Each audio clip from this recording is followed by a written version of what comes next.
Hey everyone, and welcome to This Explainer. Have you ever felt like you're carrying around massive, untapped potential, but you just can't quite figure out how to access it? Well, today we are exploring a truly ancient and profound text, the Mahaparinirvana Sutra. Specifically, we're looking at the fascinating chapter of the Lion's Roar Bodhisattva. It holds a radical, paradigm-shifting message about the immense, indestructible potential sleeping inside every single one of us. So here's our map for today's journey.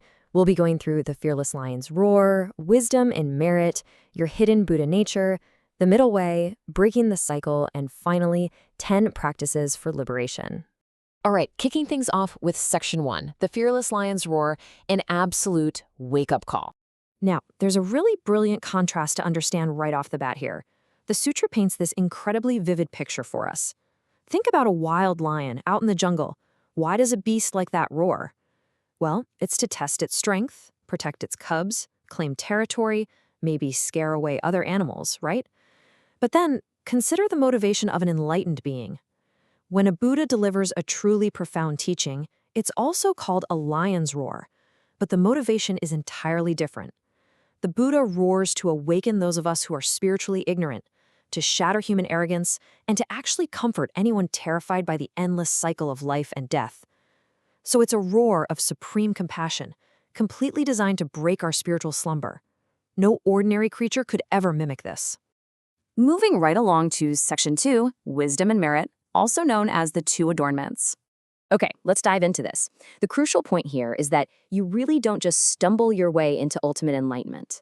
When a bodhisattva named Lion's Roar asks the Buddha some incredibly deep questions about reality, the Buddha explicitly states that to even grasp these truths, you absolutely need the two adornments. Those are wisdom and merit. Now, wisdom is your deep, piercing insight into the ultimate, unchanging truth of reality, literally seeing things exactly as they are. But here's the catch. Wisdom all by itself just isn't enough. You also need merit. This is your cultivated good fortune, the ethical actions, the giving, and the patience you're actively practicing out there in the real world. You can think of them like wings on a bird. You absolutely need both of them to fly. Which brings us to Section 3, your hidden Buddha nature. This is the core revelation of the text. So, what exactly is Buddha nature? Well, it's the inherent, unchanging, and perfectly pure potential for ultimate enlightenment that is present within every single being. Period. The sutra actually describes it with 4 incredible qualities. It is eternal, joyful, self, and pure.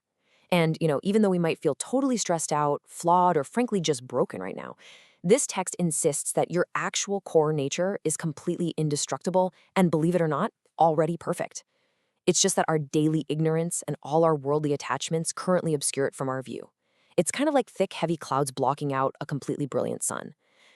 And the text brilliantly illustrates this concept through a really powerful metaphor. It goes like this. Like a poor man whose house has a hidden treasure of gold, yet he does not see it, and so he experiences poverty and suffering. I mean, just imagine that. Imagine living in absolute poverty, feeling totally destitute, completely unaware that directly beneath your own floorboards sits a massive chest overflowing with gold. That is exactly how the sutra views our self-limiting beliefs. We suffer, but not because we lack intrinsic value. We suffer because we are completely blind to the immense wealth that's already buried inside of us.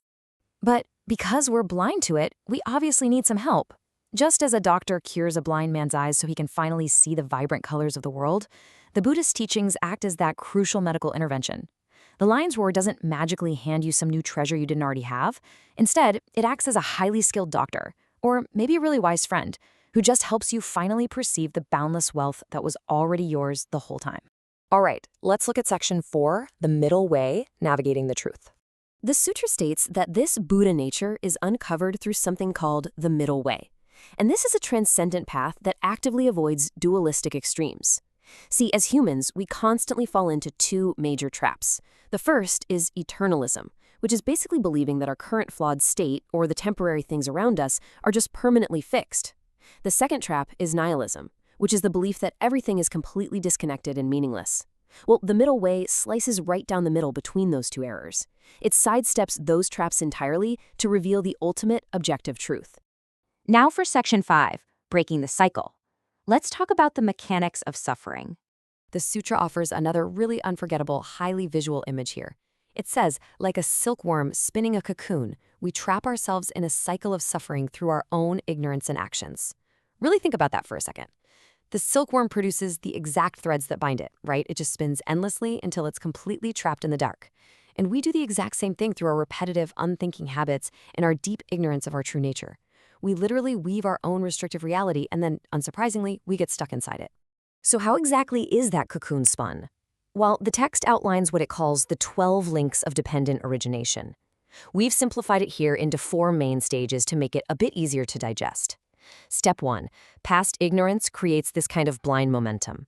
Step 2, because of that momentum, present consciousness and craving start to arise in our minds. Step 3, that craving turns into clinging and grasping at things that simply won't last. And finally, step 4, that grasping basically guarantees future suffering and keeps us totally trapped in the cycle of rebirth. But hey, the beauty of understanding this cycle is realizing that if you can break just one of these links, especially that very first one, ignorance, by realizing your own Buddha nature, the entire cocoon completely shatters.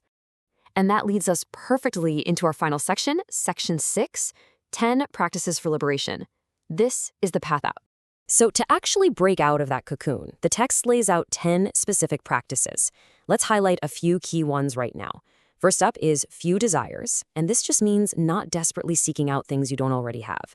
But I want you to consider the next practice right alongside it, contentment. The sutra makes a very specific and honestly brilliant distinction here. Contentment is feeling absolutely no regret or bitterness when you only have a little. See, you can have few desires but still feel miserable about it. True contentment, on the other hand, is genuinely peaceful. And then we have tranquility, which means actively calming both the body by avoiding harmful actions and the mind by clearing out the heavy stuff like greed and anger. Continuing with these practices, it's fascinating to see how they stack up and build on each other. You apply diligence to constantly purify your thoughts and actions. Then you use right mindfulness to focus your attention entirely on the ultimate truth, rather than getting caught up in everyday worldly distractions. And that relentless focus, it leads directly to right wisdom, seeing reality clearly, vast, and completely unobstructed, like an open sky. Practicing these principles takes the philosophical middle way and turns it into a lived, breathing experience. They are quite literally the tools you use to finally dig up your hidden treasure. Which brings us to our final thought for today. You see, the Mahaparinirvana Sutra isn't just some dusty, ancient document. It is a direct, roaring challenge to how you view yourself. If you already possess the ultimate treasure within, that eternal, joyful, pure Buddha nature we talked about, what is the first step you're going to take today to unearth it? Will you try practicing a little more true contentment? Or maybe try to break just one single thread of your silkworm cocoon? I want you to keep that question with you. Thank you so much for joining me on this explainer, and I truly hope it sparked your curiosity to go out and discover the gold beneath your own floorboards.